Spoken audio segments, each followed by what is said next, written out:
अस्सलामु अलैकुम वरहमतुल्लाहि वबरकातुह। अल्हम्दुलिल्लाह वस्सलातु वस्सलामु अला रसूलिल्लाह अम्मा बाद। मेरे प्रिय साथियों, रसूल सल्लल्लाहु अलैहि वसल्लम की पवित्र जीवनी के बारे में हम चर्चा कर रहे हैं। आज हमारा ये 7वां पाठ है और आज हम संक्षिप्त में 3 बातों के बारे में कुछ बातें सीखेंगे। नंबर 1, आमुल हुज़्न जिसे कहते हैं, यानी दुखद वर्ष, शोकाकुल वाला साल। और दूसरे नंबर पे रसूल सल्लल्लाहु अलैहि वसल्लम ताइफ के मैदान में। और तीसरे नंबर पे चाँद के 2 टुकड़े होना, रसूल सल्लल्लाहु अलैहि वसल्लम का ये चमत्कार। ये 3 बातें संस्कृत में हम सीखेंगे। मेरे भाई, जैसा कि हम जानते हैं, रसूल सल्लल्लाहु अलैहि वसल्लम के प्रिय काका चाचा अबू तालिब जो ईमान तो नहीं ला सके, लेकिन उन्होंने रसूल सल्लल्लाहु अलैहि वसल्लम की हर तरह से मदद की, हर तरह से सहयोग किया, काफिरों से दिफा करते थे, बचाते थे, प्रोटेक्शन करते थे, रक्षा करते थे। और काफिर लोग जो है डरते भी थे इनसे, एक प्रभाव था उनका। क्या हुआ, बूढ़े हो गए और उनका मर्ज बढ़ता गया, बीमारी उनकी बढ़ती गई और फिर उनकी मृत्यु का समय आ गया। रसूल सल्लल्लाहु अलैहि वसल्लम इससे पहले भी आप सल्लल्लाहु अलैहि वसल्लम ने कई बार प्रयास किया उनको सत्य मार्ग में लाने के लिए, लेकिन नहीं आ सके। खास तौर से मृत्यु की अवस्था में रसूल सल्लल्लाहु अलैहि वसल्लम जो है अबू तालिब के सिरहाने गए और कहा, अल्लाह, ऐ मेरे चचा जान, आप मेरे कान में, सिर्फ आप मेरे कान में कलमा पढ़ लीजिए, सत्य मार्ग में आ जाइए, सत्य हृदय शुद्ध मन से अशहदु अल्ला इलाहा इल्लल्लाह व अशहदु अन्ना मुहम्मद रसूलुल्लाह कह दीजिए, मैं अल्लाह से आपकी सिफारिश करूंगा। लेकिन उसी वक्त ये काफिर लोग भी वहीं पे बैठे हुए, अबू जहल वगैरह सब वहीं पे बैठे हुए थे। उन्होंने कहा, अबू तालिब, अपने पूर्वज के धर्म को छोड़ दोगे? इन्हें उनको आर दिला रहे थे, लज्जित कर रहे थे कि अपने पूर्वज के धर्म को मत छोड़ना। इन बेवकूफों को ये नहीं मालूम था कि पूर्वज का असल धर्म है कौन। बीच में आके कुछ लोग गड़बड़ कर दी, वो पूर्वज नहीं होते। असल पूर्वज जो शुरू के हैं, जो प्रथम हैं, जो शुरू संसार से हैं, वो है सत्य इस्लाम।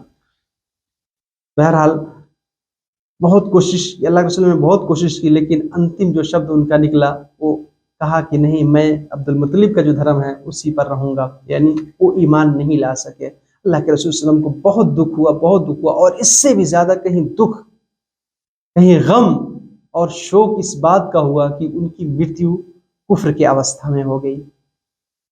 उसके 2 ही महीने के बाद आप सल्लल्लाहु अलैहि वसल्लम की प्रिय पत्नी खदीजा रज़ियल्लाहु ताला अन्हा का भी देहांत हो गया, जिन्होंने तन मन धन हर तरह से रसूल सल्लल्लाहु अलैहि वसल्लम की खिदमत की, इतनी प्यार करती थी। उनका भी इंतकाल हो गया। आप सल्लल्लाहु अलैहि वसल्लम बहुत दुखी हुए, बहुत दुखी हुए। यहाँ तक कि इसको आमुल हुज़्न ही, यानी गमों का साल कहा गया है, दुखद वर्ष कहा गया है।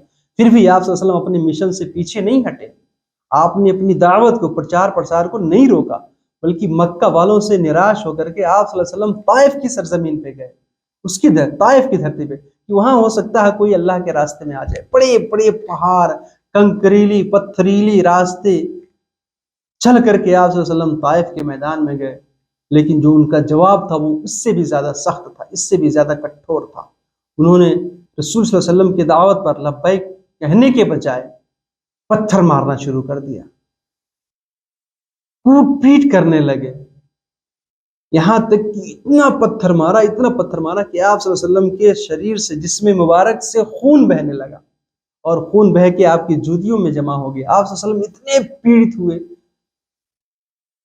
उनके मारने की वजह से कि चलने की सकत न थी आप सल्लल्लाहु अलैहि वसल्लम।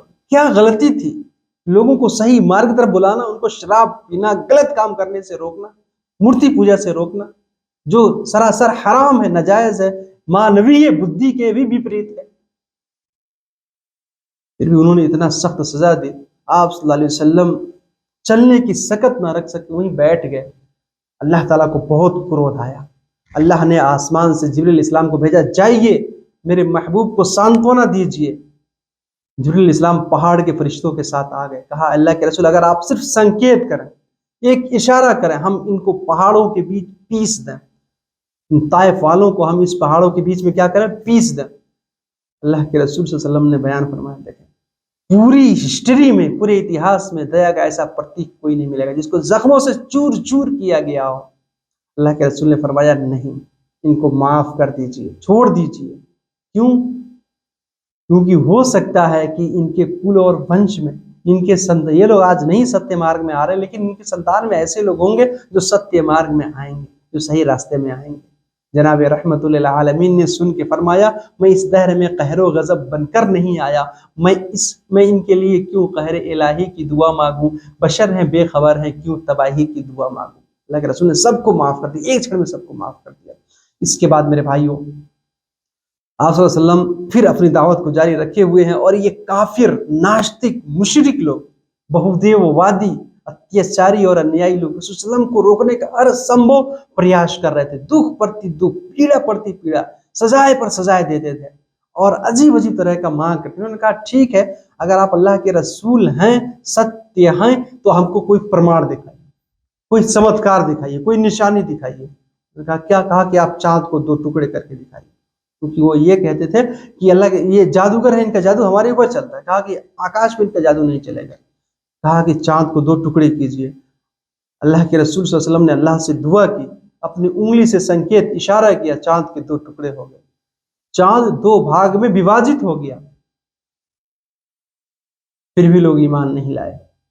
मेरे भाइयों, कहा कि नहीं नहीं ये गलत हो रहा है। उन्होंने कहा हमारे ऊपर जादू हो गया। कहा ठीक है, यहाँ पे जादू है तो जो हमारा काफिला वापस आ रहा है, जो यात्री लोग व्यापार के उद्देश्य से गए हुए हैं, वो कारवां जब वापस आएगा हम उनसे पूछेंगे। जब वो काफिला वापस आया, लोगों ने उनसे पूछा कि क्या तुम लोगों ने भी उस दिन ये दृश्य देखा था? उन्होंने कहा हाँ, हमने भी देखा था, चांद के 2 टुकड़े हो गए थे, प्रत्यक्ष रूप से हमने ये दृश्य, ये चीज देखी थी। फिर भी लोग जो है ईमान नहीं लाए, इल्ला ये कि जिनसे अल्लाह ताला हिदायत चाहता था, जिनको मार्गदर्शन करना चाहता था, वो लोग हिदायत पाए। और ये काफिर लोग अपने कुफ्र पर जमे रहे, हर तरह से सजा देते रहे। मेरे भाइयों, यहाँ तक कि यानी अल्लाह के रसूल सल्लल्लाहु अलैहि वसल्लम भी स्वयं मजबूर हो गए हिजरत करने पर, अपने देश को, अपने जन्मभूमि को छोड़ने पर। इंशाअल्लाह अगले पाठ में हम ये बातें सीखेंगे।